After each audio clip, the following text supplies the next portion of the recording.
I'm good enough. Why don't you believe it?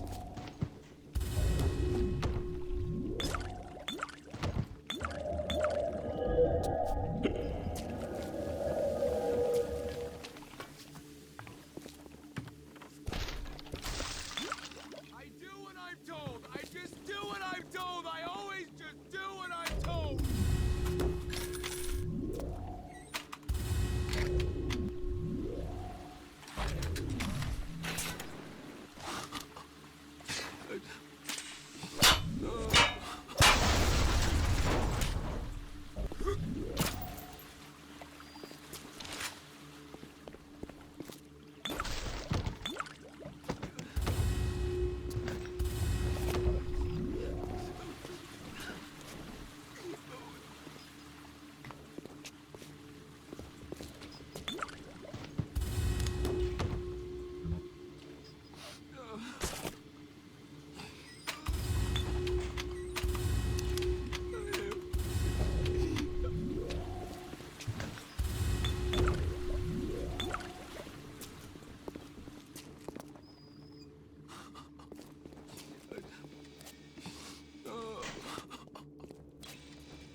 Nailing the perfect marriage of story to gameplay is a science that many developers still struggle with today. BioShock has left an indelible mark on gaming narrative that can be seen and felt in many modern releases, but Irrational's motto remained from the beginning: don't start with the story, start with the gameplay.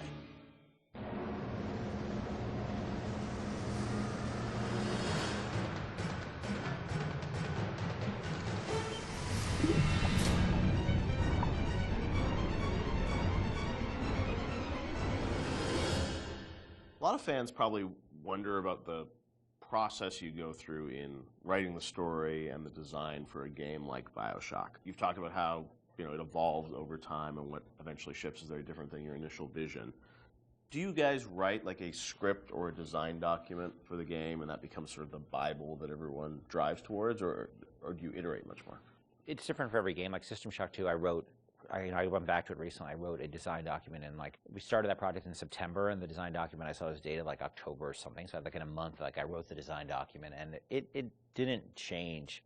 A lot of it, got expanded upon, but the basic design really didn't change on that. Where on BioShock, I think it evolved in real time much more. We had a pretty substantial design shift like a year before the ship date. For BioShock? BioShock, yeah. It got to be much more about the experience of being in Rapture than about being in your character sheet. And so the game evolved more towards that experiential kind of thing and making sure every idea was expressed in the world as well as just on your character sheet. So before you'd have a lot of things like, oh, I'm doing fire damage or electrical damage, but that was sort of a number flying off ahead versus, you know, the whole notion of like, you know, there's barrels and you light them on fire and then you can pick them up and throw them. But you'd have stats coming off characters and all that stuff? Much more so. Oh, really? And that evolved, you know, sort of, we did a design ship, but I don't know how well that got documented. I think we were moving so fast that we were just sort of changing things, you know, laying down the tracks as we went right ahead of us. And the same with the screenplay, you know, the screenplay there is no screenplay. It's a bunch of,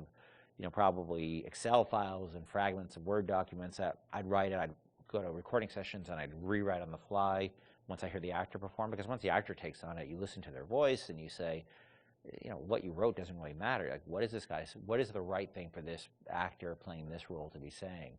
So I tend to do a lot of rewriting in the session. And then like you have a bug late at night where somebody says, oh, this doesn't make any sense. And you're like, oh God, you have to write a new audio log and try to get the actor back in. Or you figure out what's the best way to get this idea across. Yeah. And is it an audio log? Is it a poster on the wall? Is it a piece of text that pops up on the screen? You know, and that's always depending on how much time you have and what actor availability is. So, you know, the plans sort of fall apart.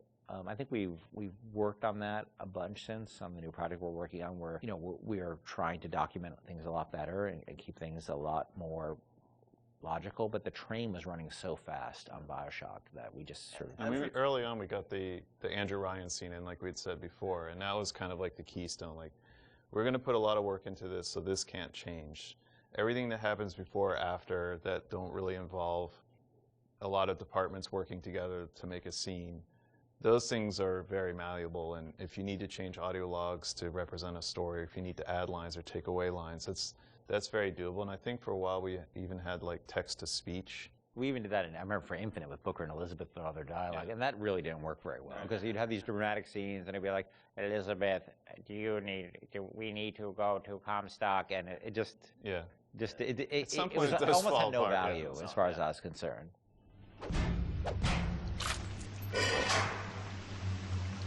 Atlas radioed on ahead. Says you were looking for an invite to the fisheries. Nuts, I say. But if your head's up to the Wharf Master's office and find old Peach a research camera, maybe I could manage an invite.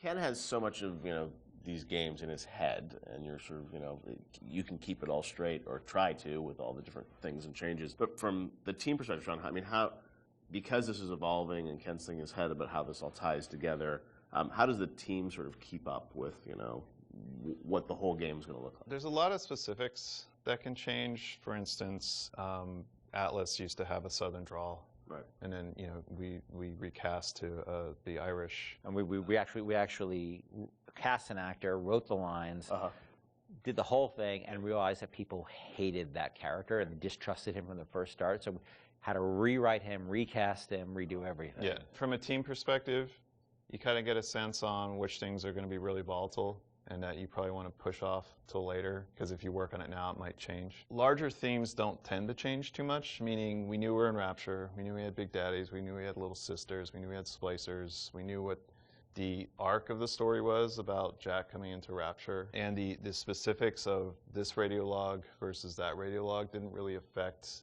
anyone outside the audio team at that time, because we could still build the environment. We still knew what the environment was. We still knew what the animations were. There are areas you learn just by working in the same space for a while that this scene, I'm not touching this yet because I know that it's going to get changed a lot. I think these themes are pretty nailed down, so I'm going to focus the team on getting these things done. I won't leave you twisting in the wind. We're going to need to draw her out of hiding, but you're going to have to trust me.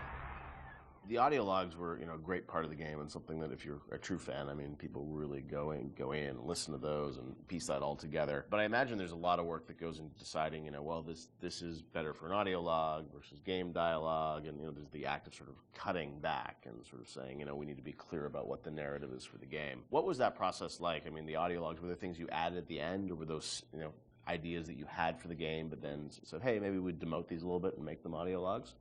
As Sean was saying, there's sort of a hierarchy of expense that you have to face, and so any ideas you have to get across, especially as you start playing the game, you realize, well, this doesn't make sense, that doesn't make sense. You have to figure out how you can introduce that idea. And generally, as the train is moving, you try to think of cheaper and cheaper ways to get those ideas across. If it's less important, it goes to an audio log. If it's less important, it goes to a poster on the wall. Well, there's also characters that you can bring in that have audio logs that aren't. You know, Atlas, Tenenbaum, those are your big ones. You can bring in somebody to do a short, a few different audio logs. It's a character that some players may not even find, but Right. it adds a little bit of depth to Rapture.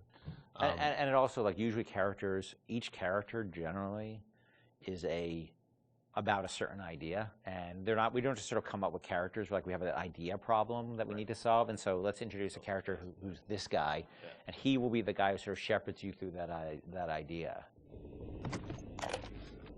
Julie, my dear, I am trying to run a business here.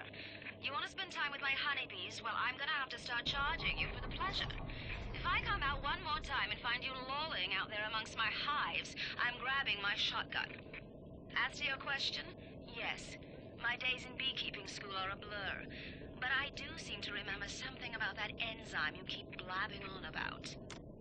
So as you're going through the game and, writing things, rewriting things, were there things with the original BioShock that you've always been surprised that more people didn't pick up on, or was there something that, a connection to a character you thought was really going to resonate with people, which, didn't? Anything like that? No, it's the opposite.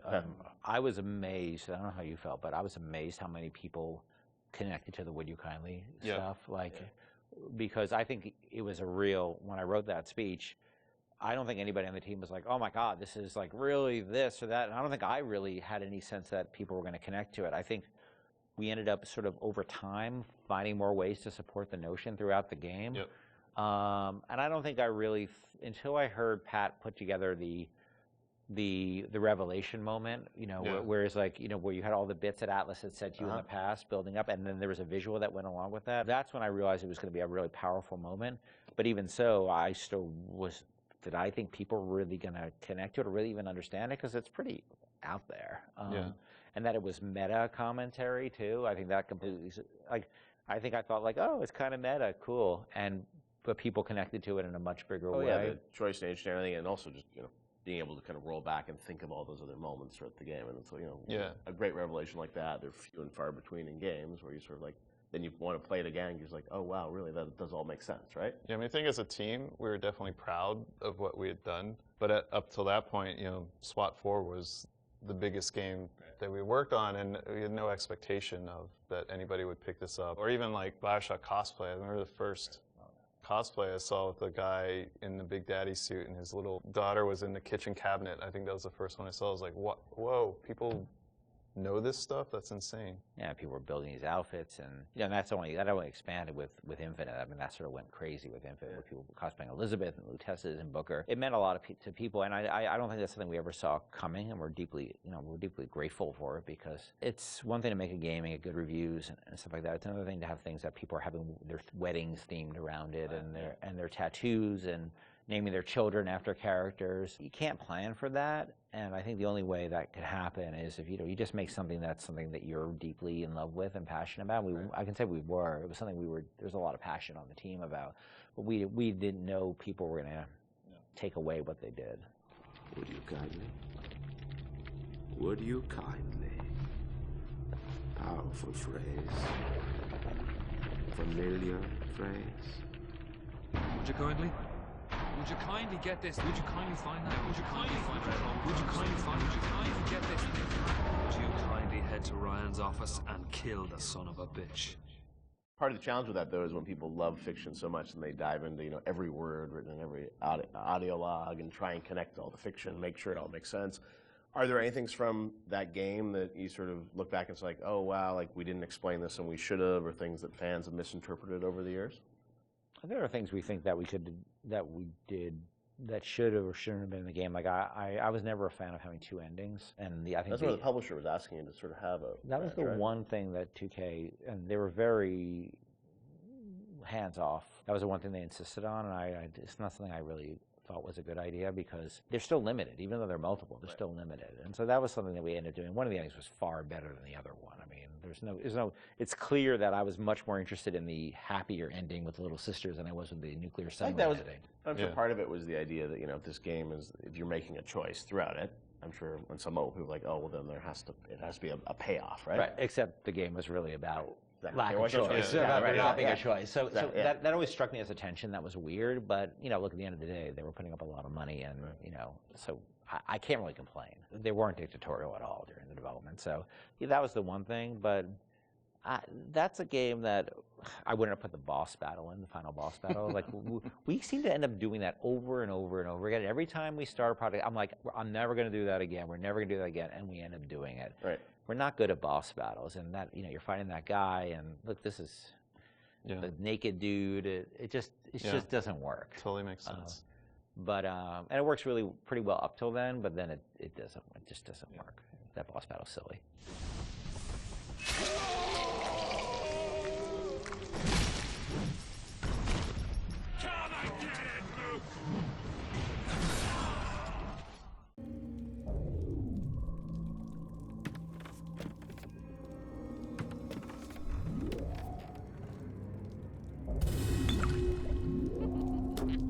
Come on, you fella.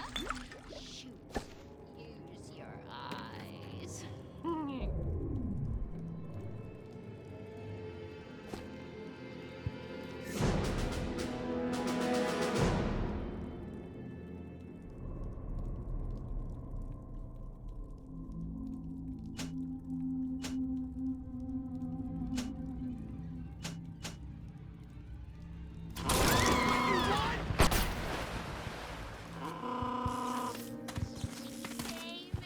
I'm trying, Mr. Ryan. Please don't judge me. Please.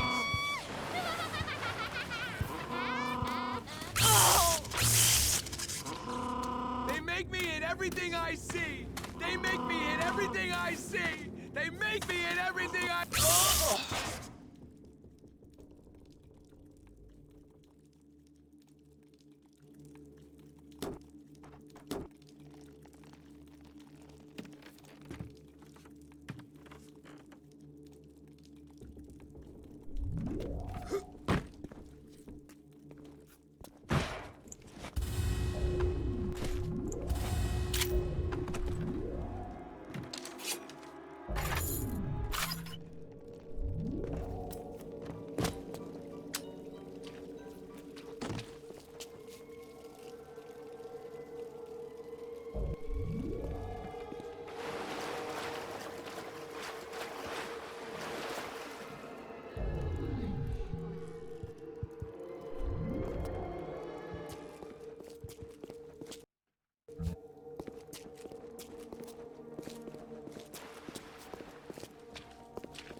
Hey, I am good enough!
Me, this I know, for the Bible tells me so.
Welcome to the Circus of Value!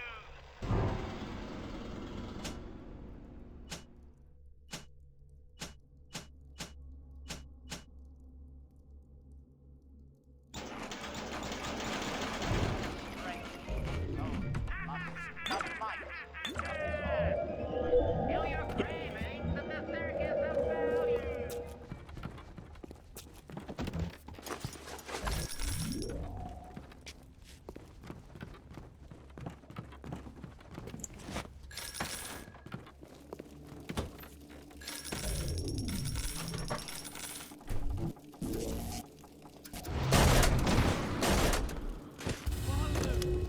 Why have you forsaken me? Hold your rivers turn to blood!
like a benign cancer, destroying native cells and replacing them with unstable stem versions. While this very instability is what gives it its amazing properties, it is also what causes the cosmetic and mental damage. You need more and more Adam just to keep back the tide. From a medical standpoint, this is catastrophic. From a business standpoint, well, Fontaine sees the possibilities.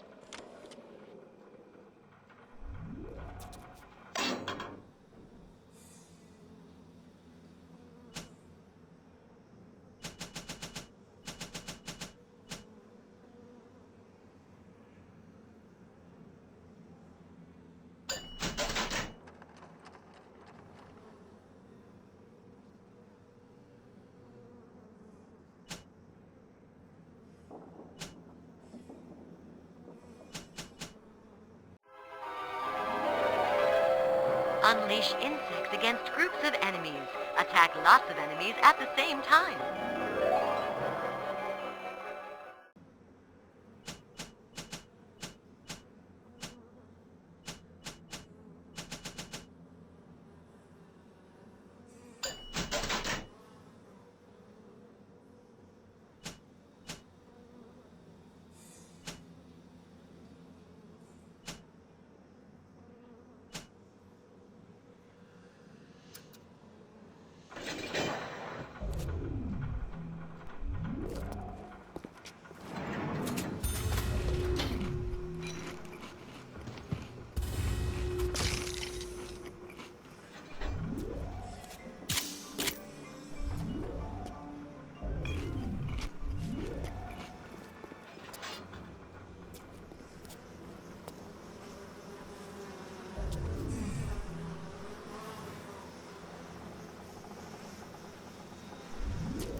We'll drown you! Come here! Do you have all the components for the Lazarus vector yet? If you do, best head to a crafting station. Then, head back to Langford's lab and put the whole witch's brew in the mister. That should clear this fog right up.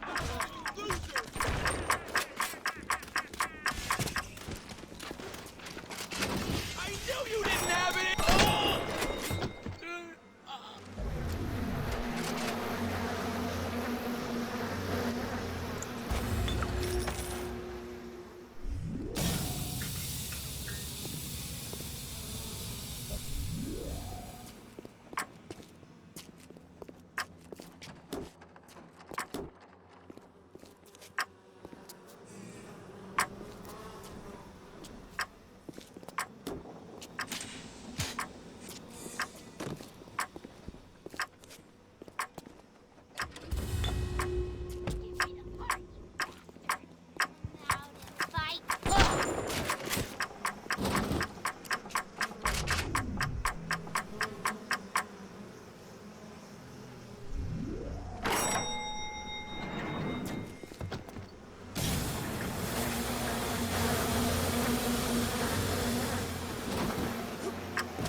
tool of the parasite. Fontaine is dead. Rapture lives.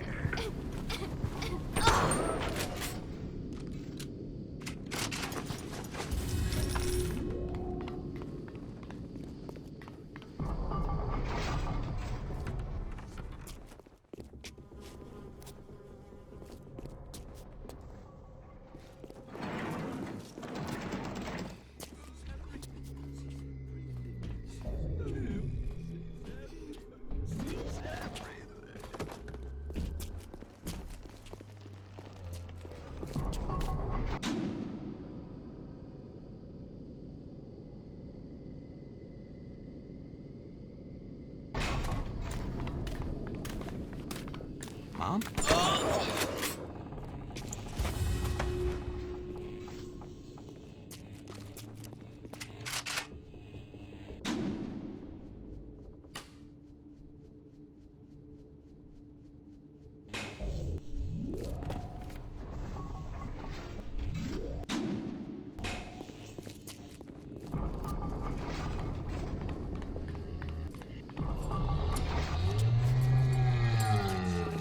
Down here in the murk.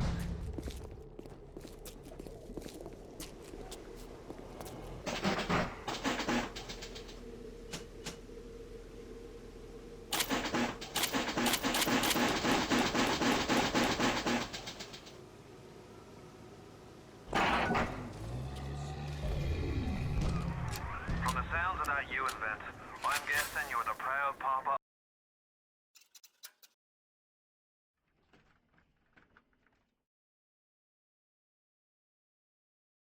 of a brand new Lazarus vector. Now drop the vector into a gadget called the Central Mystic Control. Then we'll be cooking with gas.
Don't fight the inevitable.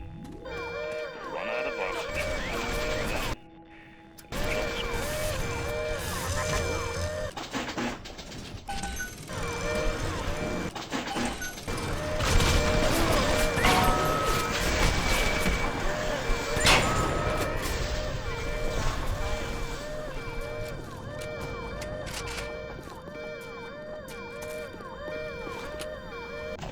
Welcome to the Circus of Value!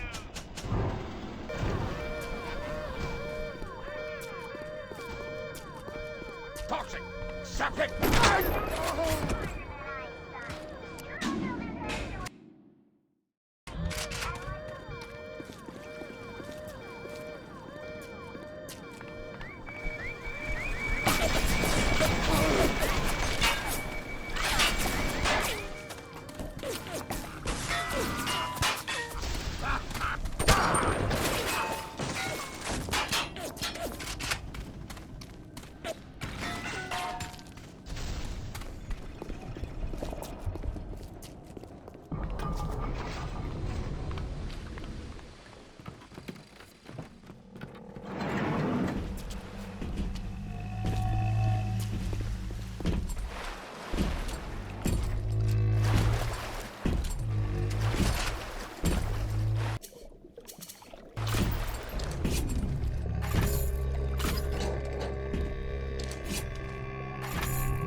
None of that regulating. This could be a little more hygienic.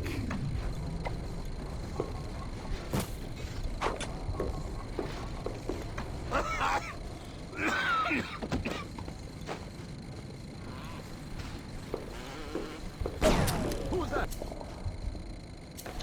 Nurse? No!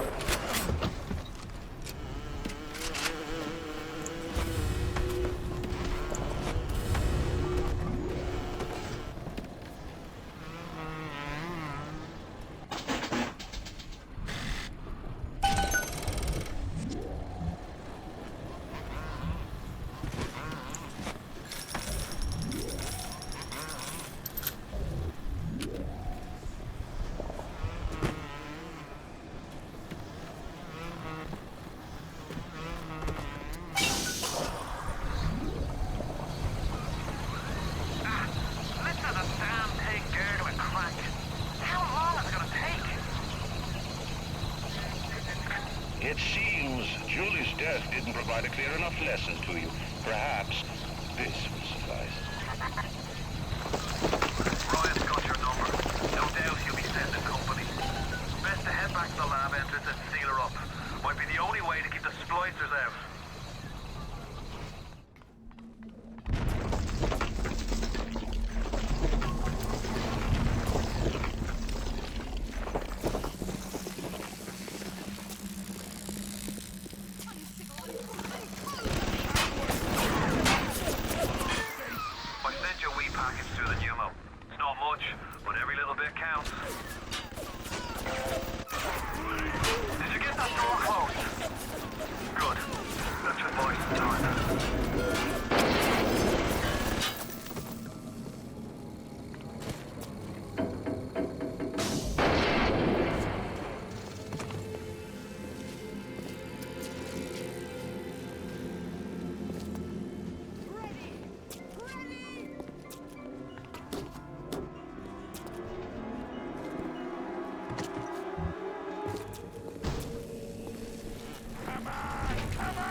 What's taking so long?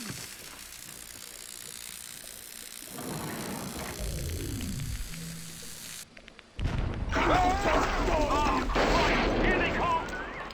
You die here and now, parasite!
up is Ryan's house.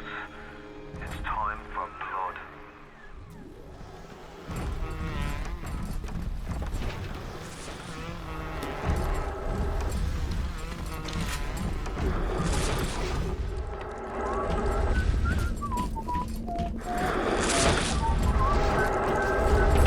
What is it?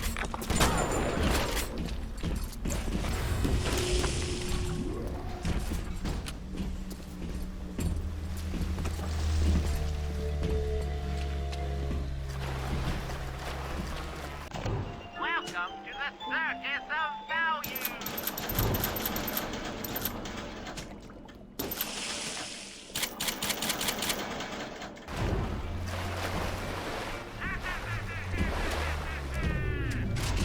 Feel your cravings at the Circus of Value!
Why are you so resistant to the traditional methods of separating a man from his soul?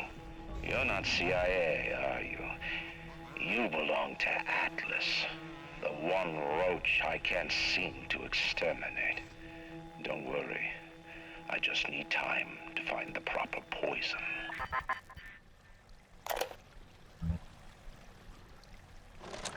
I believe in no God, no invisible man in the sky. But there is something more powerful than each of us, a combination of our efforts, a great chain of industry that unites us.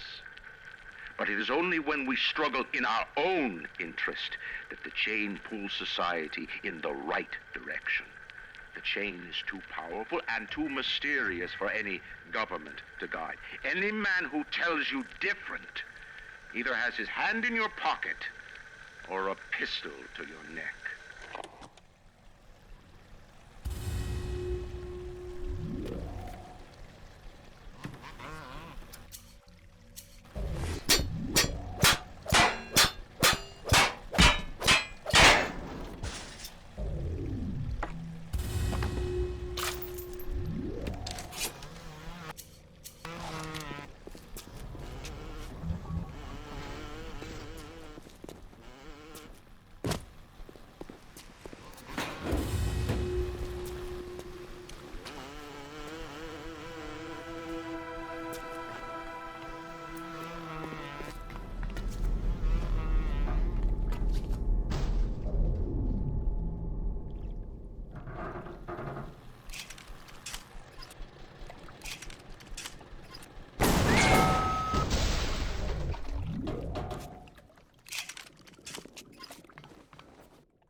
up on ahead. Ryan's handed the keys to Fort Frolic over to a guy named Sander Cohen. Cohen's an artist, says some. He's a Section 8, says I. I've seen all kinds of cutthroats, freaks, and hard cases in my life. But Cohen, he's a real lunatic. The guy's a wolf psychopath.